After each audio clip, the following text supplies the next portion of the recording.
जय हिंद फ्रेंड। यहाँ पे क्वेश्चन के श्रृंखला में जो मूल अधिकार का वीडियो नंबर 2 है, इसमें मूल अधिकार के अति महत्वपूर्ण प्रश्न को डिस्कस करेंगे। तो यहाँ पे पहले क्वेश्चन को हम सॉल्व करते हैं। पहला क्वेश्चन क्या है देखते हैं, आइए। किस संविधान संशोधन अधिनियम द्वारा संपत्ति का अधिकार मूल अधिकार नहीं रहा? किस संविधान संशोधन द्वारा संपत्ति का अधिकार मूल अधिकार नहीं रहा? तो यहाँ पे क्वेश्चन नंबर सी सही हो जाएगा। किस संविधान संशोधन 44वें द्वारा संपत्ति का अधिकार मूल अधिकार नहीं रहा। क्वेश्चन नंबर 2 की तरफ चलते हैं। भारतीय संविधान के अनुसार संपत्ति का अधिकार कौन सा है? संपत्ति का अधिकार है, भारतीय संविधान के अनुसार संपत्ति का अधिकार है। तो यहाँ पे क्वेश्चन नंबर 2 में सही हो जाएगा। विधि का अधिकार जो है ये हमारा संपत्ति का अधिकार, आज के डेट में विधि का अधिकार संपत्ति का अधिकार है। ऑप्शन नंबर सी सही है यहाँ पे। इससे पहले ये संपत्ति का अधिकार मूल अधिकार था, पिछले क्वेश्चन में हम लोगों ने देख लिया। क्वेश्चन नंबर 3 देखते हैं। संपत्ति के अधिकार को मौलिक अधिकार की सूची से किस शासन के दौरान हटाया गया? तो किसके शासन के दौरान हटाया गया? तो यहाँ पे देखेंगे आप, मोरारजी देसाई की सरकार में संपत्ति के अधिकार को मूल अधिकार से हटा के विधि का अधिकार बना दिया गया। अगले क्वेश्चन की तरफ चलते हैं। क्वेश्चन नंबर 4, निम्नलिखित में से वह मौलिक अधिकार कौन सा है जो डॉक्टर भीमराव अंबेडकर के अनुसार संविधान का दिल कहा जा सकता है? तो किस मूल अधिकार को डॉक्टर भीमराव ने संविधान का दिल कहा है? तो यहाँ पे संवैधानिक उपचार, संवैधानिक उपचार को डॉक्टर साहब ने संविधान का दिल कहा है।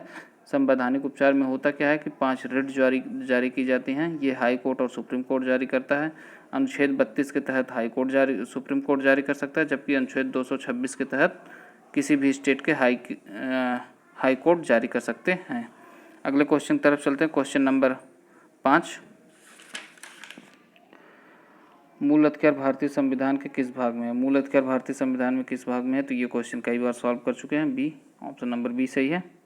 क्वेश्चन नंबर 6 की तरफ चलते हैं। प्रेस की स्वतंत्रता की अधिकार में निहित है, प्रेस की स्वतंत्रता के अधिकार में निहित है। यहाँ पे देखते हैं क्या है। तो यहाँ पे अनुच्छेद 19 सही है, ऑप्शन ए में अनुच्छेद 19 के तहत प्रेस की स्वतंत्रता दी गई है। क्वेश्चन नंबर 7 की तरफ चलते हैं। भारत के संविधान के किस अनुच्छेद के अंतर्गत सशस्त्र बलों के सदस्यों के मौलिक अधिकारों को विशेष रूप से प्रतिबंध किया जा सकता है? तो यहाँ पे आप देखेंगे ऑप्शन सी सही हो जाएगा। अनुच्छेद 33 के तहत कोई जो आर्मी वाले बंदे होते हैं या फिर पुलिस में होते हैं या फिर किसी भी ऐसे सशस्त्र बल में होते हैं, तो उनके मूल अधिकार को अनुच्छेद 33 के तहत रेगुलेट किया जाता है। क्वेश्चन नंबर 8 के तहत चलते हैं, देखते हैं। भारतीय संविधान में अल्पसंख्यकों को मान्यता किस आधार पर दी गई है?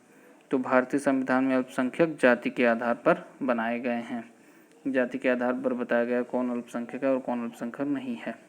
यहाँ पे आपको क्वेश्चन नंबर सी, जनसंख्या के साथ उस वर्ग के जनसंख्या का अनुपात, ये तो आपको कंफ्यूज करने के लिए दिया गया। जाति के आधार पर नहीं बल्कि धर्म के आधार पर है, तो ऑप्शन ए सही हो जाएगा। क्वेश्चन नंबर 9, भारतीय संविधान में मौलिक कर्तव्य कब समाविष्ट किया गया, मतलब कब जोड़ा गया?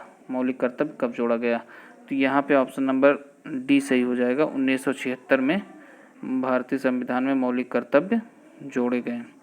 ये मौलिक कर्तव्य कब जोड़े गए? 1976 में। जब मौलिक अधिकार जोड़े गए, मौलिक कर्तव्य जोड़े गए थे, तो उस समय ये 10 थे। बाद में 66वें संविधान संशोधन 2002 द्वारा एक और बढ़ा दिए गए, जिसमें जो बढ़ाया गया वो क्या था ये कि 6 वर्ष से 14 वर्ष के बच्चों तक की मुफ्त में शिक्षा दी जाएगी। ये 11वां मूल कर्तव्य है। क्वेश्चन नंबर 9 की तरफ चलते हैं। संविधान में मौलिक कर्तव्य किस संशोधन द्वारा जोड़ा गया? किस संशोधन द्वारा जोड़ा गया? अगर इस पे बात की जाए तो यहाँ पे हो जाएगा 42वां संविधान संशोधन, ऑप्शन बी सही है। 42वां संविधान संशोधन 1976 में मौलिक कर्तव्य को जोड़ा गया, जो कि मूल जब जोड़ा गया था तो 10 था, बाद में 11 हो गए। यहाँ 11, क्वेश्चन नंबर 11, संविधान का निम्नलिखित में से कौन सा अनुच्छेद मौलिक कर्तव्य से संबंधित है? तो जो मौलिक कर्तव्य जोड़ा गया वो कहाँ पे जोड़ा गया? तो ऑप्शन बी, अनुच्छेद 51 के क में जोड़ा गया। और अगर भाग की दृष्टि से देखा जाए तो भाग 4 के क में जोड़ा गया है। नेक्स्ट क्वेश्चन चलते हैं। 12, मौलिक अधिकारों को भोगने को सुनिश्चित करने की जिम्मेदारी निम्नलिखित में से किसको सौंपी गई है? तो जो मौलिक अधिकार दिए गए हैं उसको किसके भोगने की जिम्मेदारी किसको सौंपी गई है?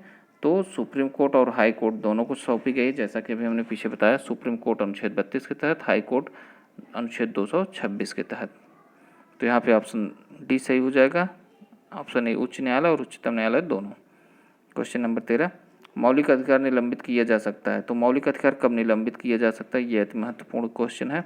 मौलिक अधिकार राष्ट्रपति द्वारा निलंबित किया जा सकता है, राज्यपाल द्वारा नहीं किया जा सकता है, प्रधानमंत्री द्वारा नहीं किया जा सकता है, विधि मंत्री द्वारा नहीं किया जा सकता है और राष्ट्रपति द्वारा किया जा सकता है। और वो भी राष्ट्रपति अपने स्वेच्छा से नहीं कर सकता है, वह अपने आपातकालीन शक्तियाँ अनुच्छेद 352 के तहत करेगा।